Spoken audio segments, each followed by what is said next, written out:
What's good, YouTube? Slimtv here to put in a good word or two. Today I want to talk about bet on yourself. Now this kind of ties in with not underestimating yourself, but you see, a lot of the times you guys see a challenge and you just back away from it. You see something that you want to do and you just decide not to do it simply because of the doubt that you have in yourself.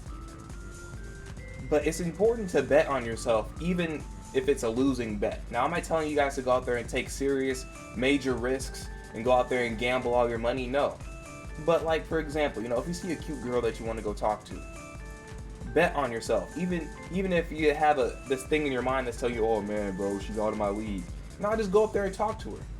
See, the reason that, I'm gonna just use anime as an example. The reason that all these anime characters are always happy-go-lucky and are able to go and take on the challenge, even if they get folded once, twice, 3 times before they actually beat the main villain, is simply because they bet on themselves. They bet on the time that they have put in.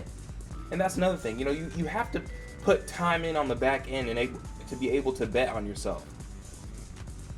Like right now, if out of nowhere you ended up in a gymnasium and this guy was like, whoever could do 15 pull-ups first, gets $1,000, and you're an out-of-shape person, you'd be like, dang, I can't do that. You would just instantly just take yourself out. So to be able to bet on yourself, you also have to be prepared. You have to be putting that work in on the back end. See, because let's just use that analogy again, right? If you were transported to that gym, and let's say that maybe you're still not strong enough to do 15 pull-ups, but you know that you've been working out in the back end. So you might overestimate yourself. You might be like, oh yeah, I could do that. And then when you get up there, you get to 5 pull-ups, and you're like, shit. But at least, you have the confidence to get up there and try. And that confidence comes from you putting in the work. And when I say bet on yourself, I'm not telling you guys to not rely on others. But here's the thing. To be able to rely on others effectively, you have to be able to rely on yourself. To be able to rely on others effectively, you have to be able to rely on yourself. Now, what do I mean by that? I'm going to use a quarterback for an example, right? Now, for the sake of the argument, let's say that quarterback has to pick his whole team. He has to pick his receivers. He has to pick his linemen. He has to pick, his running back. He has to pick all of that. That quarterback has to rely on his decision making. He has to rely on his skills himself to be able to pick the best people for him. He has to pick. When he picks that receiver, he has to say, oh yeah, that is a great choice. He has to trust his choices. And that goes all into betting on himself.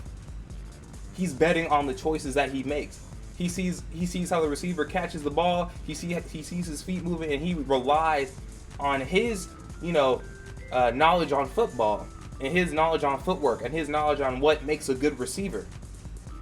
So to be a good leader, or to be able to rely on others, you still have to be able to rely on yourself first. You see what I'm saying? So bet on yourself. When you go out into the community, and when you see something that you want to do, and like I said earlier, even if you're scared to do it or you don't believe that you can do it, go and do it anyway. You have to break the mold somewhere, or else you're gonna stay the same your whole life. You're not going to change. If you never bet on yourself and you die, you're gonna look back and say, dang, what if I did this, or what if I did that? You're gonna regret not betting on yourself. You're gonna regret not having any confidence whatsoever in yourself. But like I said, that comes from preparation and honestly just having courage. A lot of people these days, they lack courage, and they want to just dwell in fear. They want to dwell in the what ifs, but they never go and test it for themselves. Even with scientists, when they have a hypothesis or when they have a theory, they have to go and test that theory.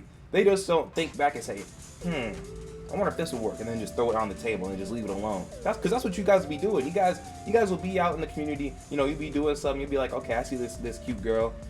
What if? And then you have a whole daydream about, oh man, what if we're holding hands, frolicking through the flowers, and what if we're doing this, or what if we're doing that? But see, at the end of the day, it's all a theory. It's all a hypothesis. That will never happen. You know what I'm saying? You frolicking through the flowers with the girl that you like will never happen. if you don't put that that theory or that hypothesis into action. If you don't test it, you have to test it. Test yourself. Bet on yourself. Test yourself. Same thing. I'm out. Peace. Oh yeah, like, subscribe, share, comment. Peace.